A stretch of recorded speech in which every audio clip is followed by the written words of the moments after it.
da segunda parte, né? A gente está falando sobre essa energia do julgamento. No Axis, a gente tem um ponto de vista que a cada julgamento que a gente faz para outra pessoa ou para a gente mesmo, a gente perde dinheiro, né? É como se a gente criasse vários pontos de vista ao redor do nosso campo energético, e esses pontos de vista criam as barreiras, os bloqueios que não deixam que ou o dinheiro, ou que a cura, ou que a prosperidade, ou que o amor, ou que os relacionamentos, ou que a alegria chegue até mim. Então, a gente literalmente está presente aí, né? Orar e vigiar o tempo inteiro, cada palavra, cada coisa que a gente, né, coloca para fora. Aí, tá, então não posso falar mais nada, então não posso ter consciência nenhuma. Então, você perceber a energia que tem embaixo disso, né? Então, quando eu vou fazer uma crítica ou um elogio, porque o elogio também é um julgamento refinado, né?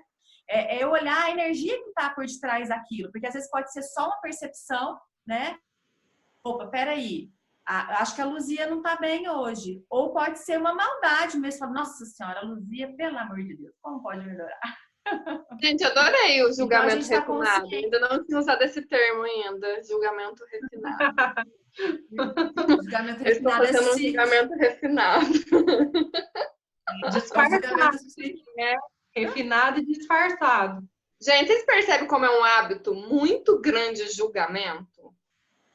Sim. Né? Para e pensa, vocês que estão aqui agora. O quanto vocês julgam na vida de vocês? Né? O que o julgamento significa para você? Porque é muito legal a gente ter essa percepção, que daí a gente consegue começar a expandir, né? Primeira coisa que eu faria é perguntar o que o julgamento significa para mim. Foi o que eu fiz. O que o julgamento significa para mim? O que eu aprendi sobre julgamento? Porque daí você começa a vir na sua cabeça o que você tem sobre julgamento e você começa a trabalhar isso, né? É uma forma que para mim ficou mais leve, para eu começar a ter consciência do julgamento. E não é que a gente não vai julgar, né? Nós somos seres humanos e aí a gente acaba, sim, entrando nesse espaço. Só que o mais bacana de tudo, que eu acho sensacional, é a gente estar presente, a gente perceber e sair desse espaço, né? Não continuar. Ok? Vou só colocar assim, para começar a entender como funciona o nosso julgamento. Desde a hora que você estava dentro da barriga da sua mãe, tudo que você ouviu seus pais conversarem, tudo que você ouviu as pessoas dizerem para você que é certo ou errado, foi o que começou a trazer para você esse interessante ponto de vista, ou seja, a lente que você enxerga o seu mundo. Essa é a lente. E dentro da PNL, a gente fala mapa de vida. Qual é o mapa? Ou seja, qual o trajeto que a pessoa utilizou para chegar até aqui? Então, talvez o que é certo para mim pode não ser certo para a Kézia, pode não ser certo para a Camila, mas pode ser certo para a Geise, pode ser certo para a Kézia, alguma outra coisa. Então, baseado no que os pais te criaram, você vai ter aquilo como que é certo, que pode ser feito. E na hora que você começa a tomar consciência, às vezes, tipo assim, olha, pessoas que são religiosas são pessoas só que vão na igreja, pessoas que estão conectadas a Deus é só quem vai na igreja. É um ponto de vista. Para outras pessoas, Deus está em todo lugar. Tanto que eu assisti um filme dia que o menininho falou assim, a mãe falou, Deus está ali dentro, e mostrou a igreja. Aí ele falou, tadinho, por que colocaram ele preso lá dentro? Entendeu? Então, é tudo interessante ponto de vista. Só que a gente começou lá. E uma das coisas que mais atrapalha a gente também é as certezas que a gente já tem. Quais são essas certezas? As certezas de lá. A certeza do que você trouxe da infância, do que você trouxe da sua criação. E aí, essas certezas, elas vão... vai te atrapalhar no hoje. Eu tô olhando a Geise conversar lá e tô perdendo o que eu tô falando aqui. E aí... Desculpa aí, foi eu que me perdi, porque eu tô assim... Ela tá falando, mexendo a boca, tá muda, tá falando aqui, voltando. E aí, o que acontece? Quando você... Caralho, hein, Geise? Baralho, meu, pô! Que isso? Comemora, meu! Ou você tá falando, ou você tá tirando foto. Pode melhorar. Você treinar a presença. Eu tô fazendo isso pra você treinar, assim, ó, concentração e presença. Só para eu dar um exemplo. Eu participei de um curso que eu tinha que quebrar madeira. Não sei se vocês já viram que tem, quebrar madeira. E aí, na hora que eu quebrei a madeira, antes de quebrar, você faz uma preparação.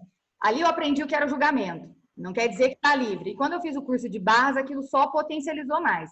Antes de quebrar, você entra em hipnose, a gente vai conduzir e pensar coisas que as pessoas se diziam muito quando você era criança. E aí, na minha infância, eu escutava muito linguaruda. Nossa, você é muito linguaruda, você fala demais. E adolescência também. Eu escutava muito isso. E você começa a comprar o julgamento do outro e pensar que você é aquilo. Porque é um interessante ponto de vista do outro. Então, você tem que pensar muito bem a hora que você abre a boca hoje no que você vai falar para o outro.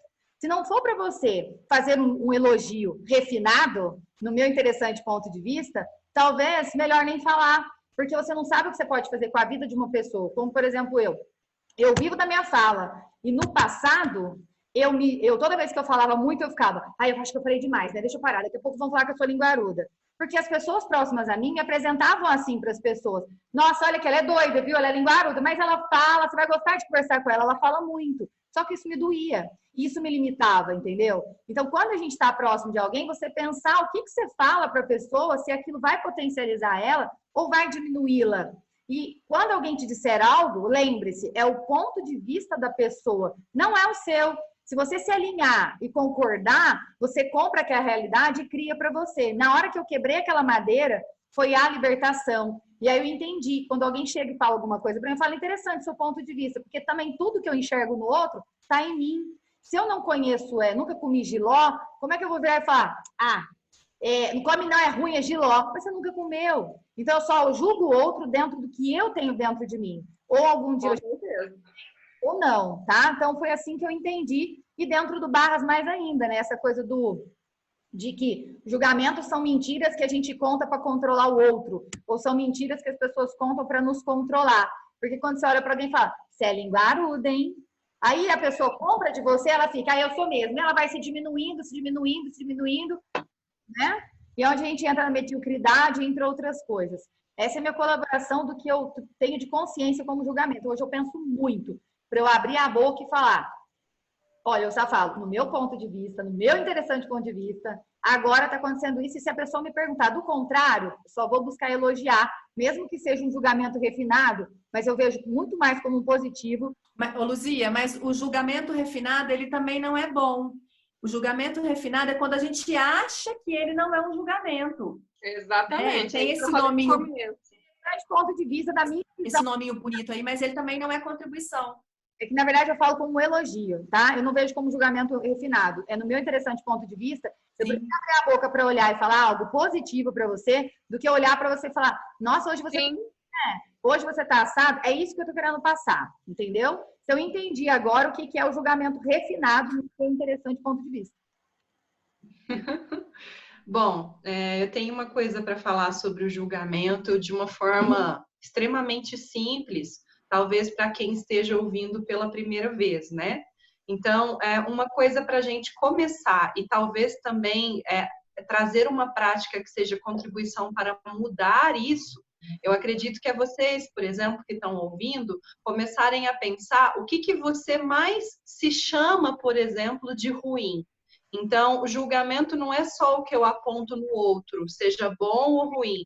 O julgamento que eu considero, no meu interessante ponto de vista, ser o mais desafiador é o que a gente faz consigo mesmo. O quanto a gente se julga. Então, eu vou dar um exemplo. Às vezes, a gente cresce ouvindo e repetindo para a gente, nossa, como eu sou burra. Nossa, como eu sou boba. Nossa, como eu sou idiota. Nossa, eu não aprendo. Nossa, eu só escolho, sei lá, relacionamentos ruins. Então, comecem a observar o que você fala de você que não é uma contribuição. Então, é um treino que já fica aí como uma sugestão para vocês. O que você mais se chama que você se diminui? Todos nós, eu acredito que temos essa cultura quase. Infelizmente, eu vou ter que chamar de cultura. Nós somos habituados a nos diminuir. Então, uma sugestão para começar a modificar, porque eu acredito que se vocês modificam em vocês vão julgar muito menos os outros, porque a gente também toma consciência do quanto a gente ainda tem para melhorar. Então, comecem a perceber onde vocês se diminuem e evitem esse tipo de pensamento. Se, por exemplo, você sempre se chama de burra, como seria parar e dizer, eu sou uma pessoa que está aqui aprendendo. Isso é bem mais amoroso. Lembra você da sua evolução, mas não diminui você com agressão. Então, fica aí uma sugestão bem simples para quem está começando a entender o que é isso, ou o que eu faço com isso nesse momento, né, meninas? Eu tenho uma frase que eu gosto muito, que eu falo assim, eu fiz o que deu. E pronto. Sim. Tenho vontade de fazer uma camiseta, assim, e andar com ela pela rua, né? Eu fiz o que deu. Era o que eu dava conta de fazer, eram as escolhas, enfim, com a idade que eu tinha, com a maturidade que eu tinha, era o que deu. Porque o quanto a gente fica preso no passado, né? A gente... Passado, depressão, futuro, ansiedade, né? Então, a gente tem essa dificuldade de ficar no presente, que é onde a gente está dando o nosso futuro, a nossa realidade, fica lá preso no passado. Ai, porque se eu tivesse feito isso, se eu tivesse feito aquela escolha, ou se eu não tivesse ido naquele tal lugar, né? É onde a gente fica mais tempo patinando ali. E às vezes a pessoa passa uma vida inteira pensando, e se eu tivesse feito diferente? Então, eu falei que acho que eu vou fazer uns adesivos, eu fiz o que deu. E tá tudo certo. Adorei a ideia. Né? Eu vou querer uma